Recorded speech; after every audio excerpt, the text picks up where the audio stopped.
1932 Madhya Pradesh ഇൻഡോറിലുള്ള അതിസമ്പന്ന advocate Muhammad Ahmed Khan വിവാഹിതനായി. വധുവിന്റെ പേര് ഷാബാനു.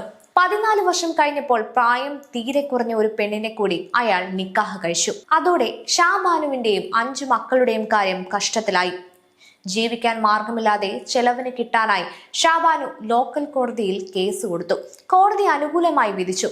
ഭർത്താവ് കേമൻ ഹൈക്കോടതിയിൽ പോയി. അവിടെയും കോടതി ഷാബാനുവിനൊപ്പം നിന്നു. പ്രതിമാസം ജീവനാംശം തുക നൽകാൻ ഹൈക്കോടതി ഉത്തരവിട്ടു. ഇതിനിടയിൽ മുഹമ്മദിന് അന്ന് 62 വയസ്സ് പ്രായമുണ്ടായിരുന്നു.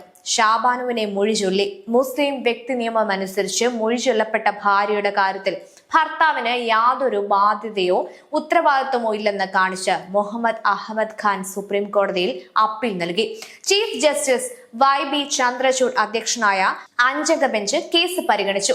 CRPC 125-ന്റെ പരിരക്ഷ മുസ്ലിം സ്ത്രീകൾക്ക് ലഭിക്കുമോ എന്നതായിരുന്നു സുപ്രീം കോടതിയുടെ മുന്നിൽ ഉയർന്ന ചോദ്യം. CRPC 125 ക്രിമിനൽ പ്രൊസീജിയർ കോഡിലെ സെക്ഷൻ 125 പ്രകാരം വിവാഹമോചിതയാകുന്ന എല്ലാ സ്ത്രീകൾക്കും പുനർവിവാഹം ചെയ്യുന്നത് വരെയോ സ്വന്തമായി വരുമാന മാർഗം ഉണ്ടാകുന്നത് വരെയോ പഴയ ഭർത്താവ് ജീവനാംശം, അതായത് ചെലവിന് ഒരു നിശ്ചിത തുക നൽകേണ്ടതാണ്.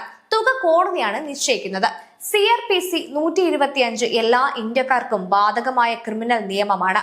വിവാഹവുമായി ബന്ധപ്പെട്ട വിഷയങ്ങളിൽ മുസ്ലിങ്ങൾക്ക് CRPC 125 ബാധകമല്ലെന്നും മുസ്ലിം വ്യക്തി നിയമം അനുസരിച്ച് മൊഴി ചൊല്ലിയ ഭാര്യയുടെ ഒരു കാര്യവും അന്വേഷിക്കേണ്ട കാര്യവും ഭർത്താവിനില്ലെന്നും മുഹമ്മദ് ഖാന് സപ്പോർട്ടുമായി സുപ്രീം കോടതിയിലെത്തിയ ആൾ ഇന്ത്യ മുസ്ലിം പേഴ്സണൽ ലോ ബോർഡും വാദിച്ചു.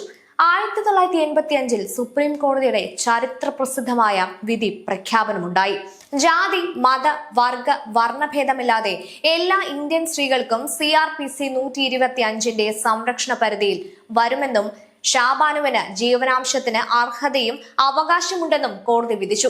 ഷാബാനു അപ്പോഴേക്കും 70-കാരി അമ്മൂമ്മയായി കഴിഞ്ഞിരുന്നു.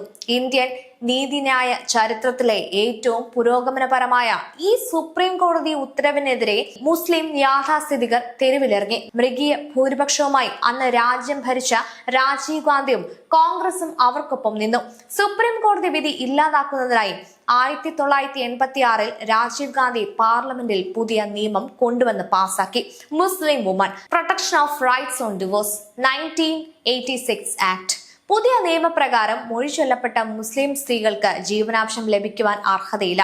അതായത് CRPC 125-ന്റെ സംരക്ഷണം മുസ്ലിം സ്ത്രീകൾക്ക് ലഭിക്കില്ല. മൊഴി ചൊല്ലപ്പെട്ട സ്ത്രീകൾ വഴിയാധാരമായി കണ്ണീരും കൈയുമായി ജീവിക്കുകയോ മരിക്കുകയോ എന്തു വേണമെങ്കിലും ചെയ്തു കൊള്ളട്ടെ എന്ന് ചുരുക്കം. രാജീവ് ഗാന്ധി കൊണ്ടുവന്ന മനുഷ്യവിരുദ്ധമായ ഈ കരിനിയമനത്തിൽ പ്രതിഷേധിച്ച് ക്യാബിനറ്റ് മന്ത്രിയായിരുന്ന ആരിഫ് മുഹമ്മദ് ഖാൻ മന്ത്രിസഭയിൽ നിന്നും പാർട്ടിയിൽ നിന്നും രാജിവെച്ചു. പുരോഗമന ശക്തികൾ രാജ്യമെമ്പാടും പ്രതിഷേധമുയർത്തി.